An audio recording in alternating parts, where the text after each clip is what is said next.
Hey, what's up, everybody? Welcome back. Anyextee here with another installment of my series interviewing Yousef Awyan in the Khemit shop at Giza. If you are new to this channel, please subscribe and be sure to turn notifications on for future updates. In this segment, we are covering a topic near and dear to my heart: music. This is not a common topic for ancient mysteries researchers who focus mostly on the archaeology, but I want this channel to be a wider resource for you, so I will immerse you in the culture of places that I have explored from time to time. As you may or may not already know, my background is in the music industry, where I served as both an artist and an executive for over 2 decades. I was the CEO of a pioneering record label and marketing platform. We released the first digital albums in the hip-hop space and launched the first genre-specific digital store. And this was before Amazon Digital had even launched. We also produced the first live webcast in hip-hop history, and I have been featured in Rolling Stone, Billboard, and a plethora of trade publications and magazines. And even before digital music became the standard, I owned and operated a worldwide distribution company distributing vinyl records, CDs, and DVDs. I also developed marketing strategies, produced, managed, and put out records by a plethora of independent artists, helping them to secure major label deals and television contracts. And I'm not just saying all of this to brag. I'm saying this because it's my story. It's my experience, and as a result of that experience, I have been able to travel the world and capture a lot of the footage that you see here on this channel and document my finds. And as a subscriber, you can benefit and learn from my experience, just as the many musicians and artists that I have managed or worked with have also benefited. Many have even gone on to become some of today's most popular hip-hop artists. For example, I signed Grammy nominee Joe Budden and released the majority of his albums and mixtapes on my independent label before he and his group Slaughterhouse signed with Eminem's record label, giving them more mainstream success. While Joe Budden doesn't release albums anymore, today he serves as the head of creator equity at Patreon. And a quick sidebar, if you enjoy all this content that I'm putting on this channel, I would really appreciate it if you would consider supporting this channel on Patreon, because my days of making money in the music industry are long gone. I left the corporate world behind in favor of pursuing my penchant for exploring the human history story and the ancient mysteries. And today, doing all of this research and exploring the remnants of ancient civilizations is what I do. And let's just say being an ancient mysteries researcher doesn't exactly pay all of the bills. And unfortunately, my current YouTube subscriber count barely generates enough revenue for a cup of coffee. I do have a 9-year-old to care for. So this is me, Trinity. I'm going to be talking about the Egyptian cliffs. And if you look here, this is a huge stone. And it came from Egypt. And so, to continue doing this, I could certainly use your help, even if it's only a little bit. All donations at any level are fully appreciated. I have put together some very cool benefits for various tiers that you can check out on my Patreon page. You can find a link to my Patreon in the description below. But anyway, the music that we are talking about today is ancient music, the music of ancient Egypt. This is a topic that is not widely covered, but certainly played a prominent role in Egyptian civilization. The earliest records of music in ancient Egypt show up around 2500 BC, during the 4th dynasty in the Old Kingdom. But at that time, there already appears to be a vibrant musical culture, fully intact, which suggests development beforehand, and it further scrutinized may lend weight to the lost civilization theory and the idea that there is a missing chapter in our history books, a theory first postulated by my mentor, John Anthony West, who time after time told us Egypt is a legacy from elsewhere, hence the Atlantis theory. But the cautiously expressed astonishment of modern Egyptologists hardly matches the real magnitude of this mystery. By the 5th dynasty, preference is given to sacred music, and the creation and performance is closely linked to royalty and the priesthood, although music was still widespread. According to musicologist Jeffrey Pulver, at the religious ceremonies and processions where music was introduced, there is reason to believe that the attendance of ordinary performers was not permitted, but that musicians attached to the priestly order and organized for this special purpose were alone employed, who were considered to belong exclusively to the service of the temple. End quote. Similar to Mesopotamia, there was a chief musician whose title in Egypt was the chief or superintendent of royal music. In reference to the chief musician, one account tells us, and I quote, "To daily rejoice the heart of the king with beautiful songs, and fulfill every wish of the king by their beautiful singing." End quote. By the 19th dynasty, like art and architecture, it seems the ability to embody the original doctrine of music was in decline. One account called music during the time of Ramses II clumsy, cheap, and careless. Now, of course, we have to take into consideration that this is just one man's opinion. One man's trash is another's treasure. I should add here that I do see the comments under some of my videos about my choice of music. I understand that not everyone is into hip-hop or aggressive drum patterns or samples, but this is my style. It's my music and I happen to like it. Music can be subjective, but music can also have a direct impact on our consciousness. And it was through music and the hip-hop culture that I was introduced to higher levels of consciousness in the first place. Not everything in hip-hop is gangster rap. It was artists like KRS-One back in the 1980s and 90s that first called my attention to metaphysics, ancient civilizations, and coming to know Egypt as Khemit. So if you don't like my videos with music, well, here's more for you to hate.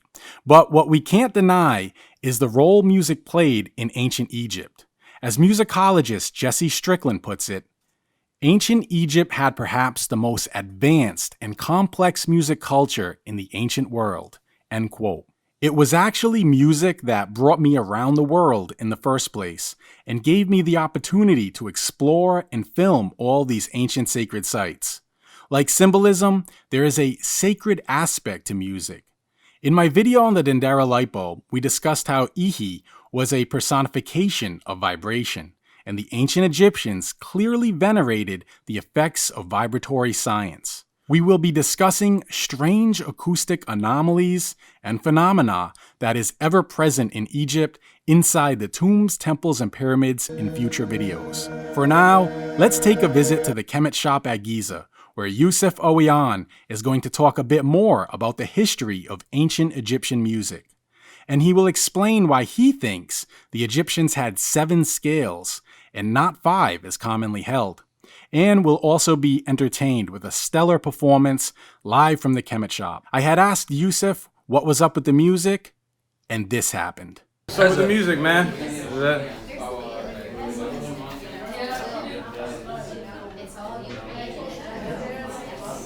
This is the famous Egyptian flute. You will find.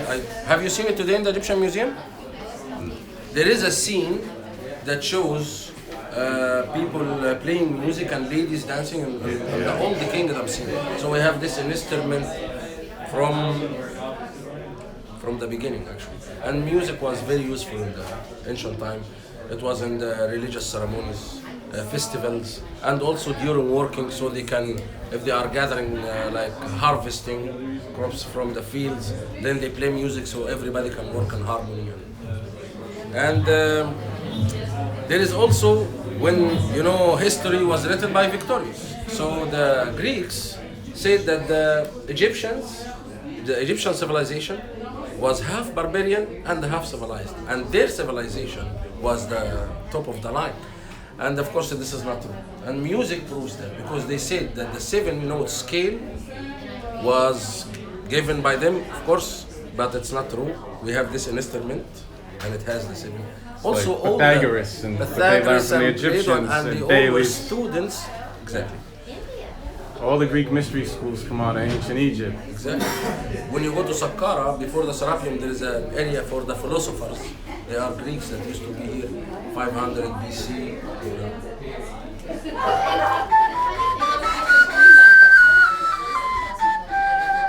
The famous 7. So everybody thinks that the Egyptian music was only the 5-note scale. No, they are the 7. And we have the very famous,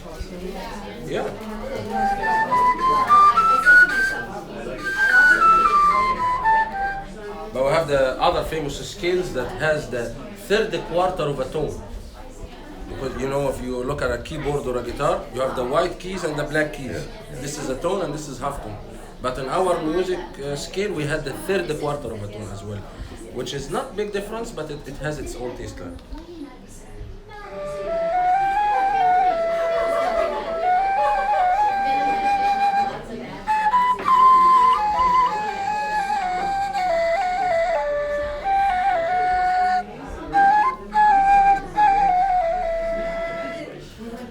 And of course, totally sounds like something you expect of music from this part of the world. yeah, it's very authentic here in this land. And the famous It scale. felt like the gene music to get the gene.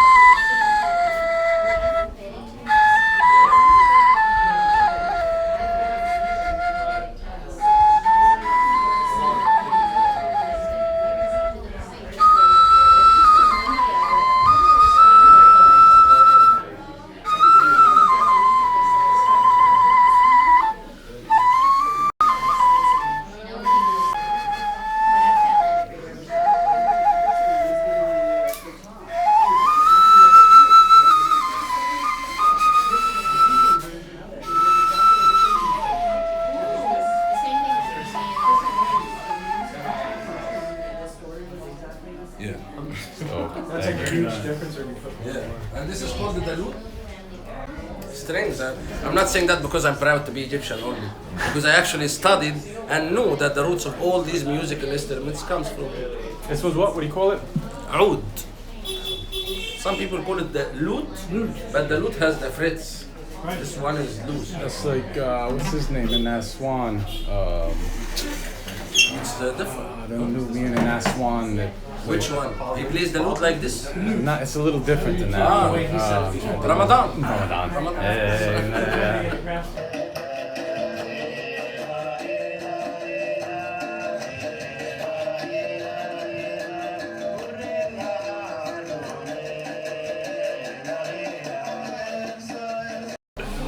Yeah. What was the word you called them before lute? Balut? Oud. Aoud. How would you spell that? Like A-R... R-U-U-T.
Thank you.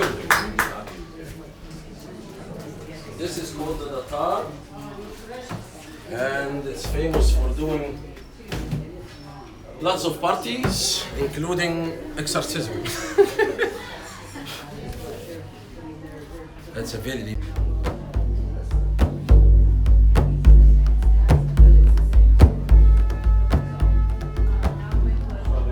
Yeah, so it keeps the.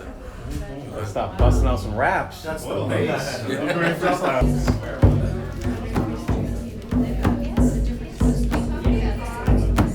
Simple. That, Now, give me a beat. that. Because it's a sun drums, of course, it's leather. So if it's a little bit more loose, you put it in the sun. This one is.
No, this drum, we would call it frame drum. Frame drum. This one?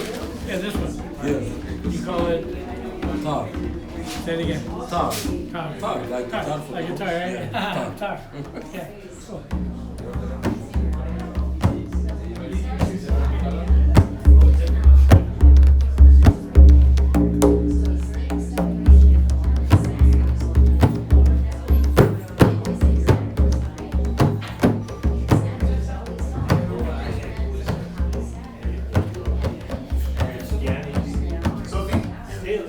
Thank you. That I was. Let's move here just because it's loud. I had a lute. I always have a lute يعني, in my bedroom because I can wake up in the morning and first thing I want to do is play. So I was sneezing and I sneezed and it resonated with one of the strings. So every time I sneeze, the string sings. Because I hit the same note as the string itself. So I started to assimilate the sound as if I was sneezing and it would resonate with the string. And then I was in one of the underground chambers and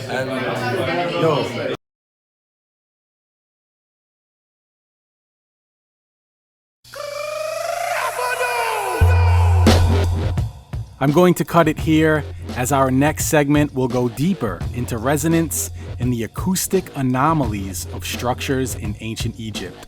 This next segment will be one that you will not want to miss. So please like, subscribe to the channel, and remember to turn on notifications so that you don't miss the next video.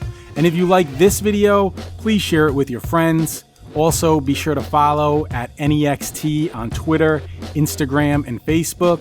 You can support this channel at Patreon or by joining my private membership site at ancientegyptmysteryschools.com. And if you're interested in learning how you can be a part of one of my intensive study tours in Egypt, please visit adeptexpeditions.com.